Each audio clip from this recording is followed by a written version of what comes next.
سلام، حالتون چطوره؟ امیدوارم که حالتون خوب باشه. امروز رفتم دستگاه سوهان برقیمو آوردم که ناخنامو یه مانیکور کنم. بعد گفتم که هر دفعه که میبینمش یاد اشتباه خودم میافتم و گفتم میام براتون تعریف کنم که حالا شما این اشتباه رو نکنید.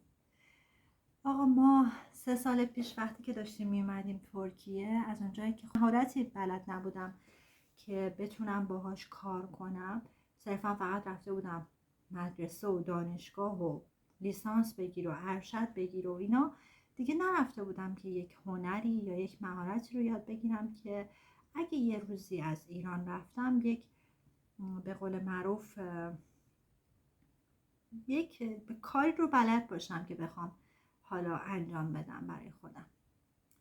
ما دم اومدنه یهو تصمیم گرفتیم که من خیلی علاقه دارم به ناخن‌کاری و این داستانا و این همه مدت نرفتم. الان دم رفتنه یهو یادم افتاده که باید برم ناخن‌کاری رو یاد بگیرم و برم اونجا ناخن‌کار بشم و مشتری بگیرم و الو بلو اینا، پول در بیارم. راحت بهتون بگم فکر میکنم تقریبا یه 3 هفته قبل از اینکه ما بخوایم، چون اومدن ما خیلی یهویی شد، خیلی سریع اتفاق افتاد. من چرا حالا 3 هفته آخر قبل از اومدن این کار کردم؟ چون دقیقاً تا قبل از اون درگیر نوشتن پایان نامه و تاریخ دفاع بگه و خودتون میدونید کارهای دانشگاه خیلی زمان بره، یعنی کارهای اداریش منظورمه ها. با صلوات و سلام صلوات باید بری دانشگاه که جواب سوال تو رو اون خانم یا اون آقا بده و بخواد یک مسئله، یک پروسه خیلی ساده رو خیلی طولانی میکنم برای آدم. خیلی این داستان پایان نامه دفاع من خیلی طول کشید، خیلی انرژی من رو گرفت و به قدری سخت داشت پیش میرفت برام و خب یه استاد سختگیرم داشتم که اصلا من دیگه نمیتونستم زمان برای چیز دیگه ای بذارم. حالا کاری نداریم، من رفتم این 3 هفته آخر قبل از اومدن یهو گفتم که آقا من باید برم سری ناخن‌کاری رو یاد بگیرم. اما غافل از این که مهارت یاد گرفت، هنر یاد گرفتم، اینکه تو به یک جایی برسی که مهارت اون کار رو بلد باشی، احتیاج به تمرین تمرین تمرین داره. من رفتم یاد گرفتم، اتفاقا پیش یک ناخن‌کار خیلی حرفه‌ای که میرفتم پیش خودش کارای ناخنم انجام میداد و خیلی کارش تمیز بود. رفتم پیشش و بهش گفتم آموزش دادی؟ گفت آره و خدایی خیلی هم خوب به من یاد داد. و دقیقا درست زمانی که من آخرین جلسم بود، 3 روز بعدش ما پرواز داشتیم که بیایم ترکیه. حالا تو فکر کن من یک عالمه وسیله ناخن که اصلا الان دارم فکر میکنم یا مثلا تو فلان چیز برای چی خریدی؟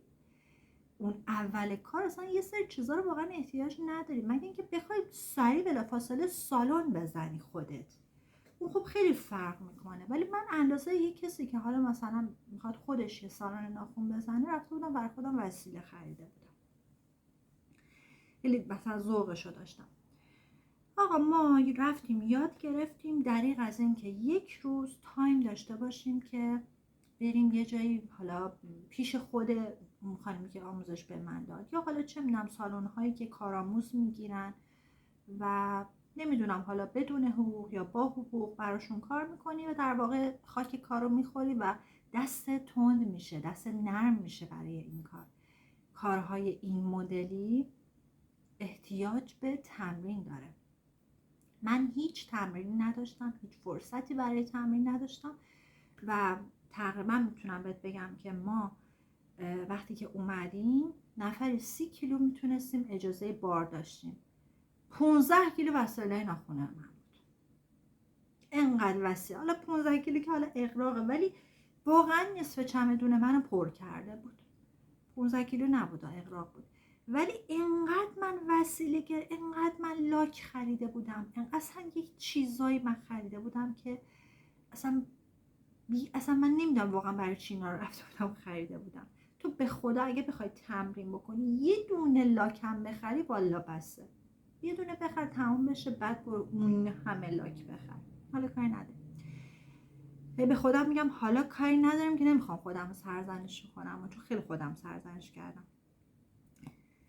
هیچی، معذرت میخوام. یاد گرفت چیز، فقط آموزشش رو دیدم و اومدیم اینجا دیگه. اینجا من نه کسی رو میشناختم نه کسی رو داشتم که بخوام رو دستش تمرین بکنم. یکی دو نفرم میشناختیم، ولی خب دیگه طرف خودش گرفتاری داشت. من نمیتونستم بهش بگم که 5 ساعت بیا بشین که من یه دونه دست تو رو بخوام حالا کجو و کلو و اینا بخوام مثلا روش مواد بذارم. حالا میدونی متوجه میشی چی میگم؟ کسی چجوری بهت بگم، راحت بهت بگم، کسی حوصله نداره که تو بیای بشینی اونجا دستشو 5 ساعت اینجوری نگه داری که بخوای براش تمرین کنی. آقا هیچ کم نبود رو دستش تمرین کنی. من یه وقتایی رو دست علیرضا یه دونه مثلا کاش میدادم بعد میگفت اینو بردار فلان و اینا، بعد دوباره برمی‌داشتم مثلا نمیتونستم. بعد به من گفته بودن که اگه میخوای یک ناخونکار حرفه‌ای بشی روی دستای خودت کار کن. من اصلا رو دست خودم نمیتونستم کار کنم. حالا الان مانیکور اینا انجام میدم، ولی اینکه بخوام رو دست خودم مواد اینا بذارم نتیجهش اون چیزی که میخواستم خوب در نمیومد.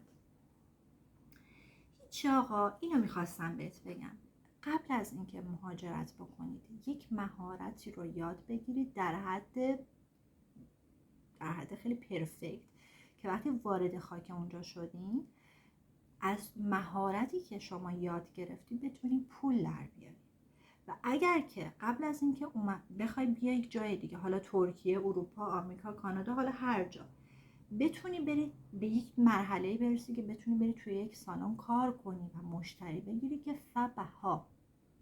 این مدلی که بخوای بیای دم رفتن تون یه چیزی یاد بگیری فقط برای اینکه خودت رو به قول معروف چی میگن دل خودت رو ساکت کنی که من یه چیزی بلدم، نه آقا. مثل من میشی، نصف چمدونت میشه اون وسیله.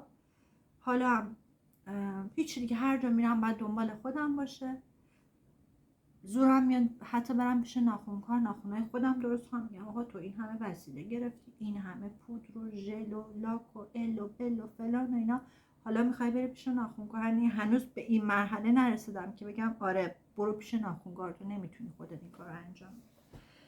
و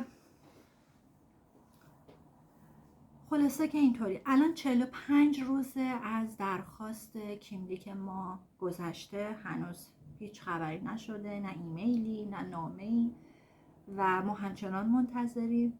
بعد وضعیتی رو برای مهاجرای اینجا درست کردن، خیلی بلا تکلیفی بده و حالا نمیدونیم که دقیقاً چه اتفاقی میفته. ایشالا دفعه بعد ویدیویی که گذاشتم براتون ویدیوی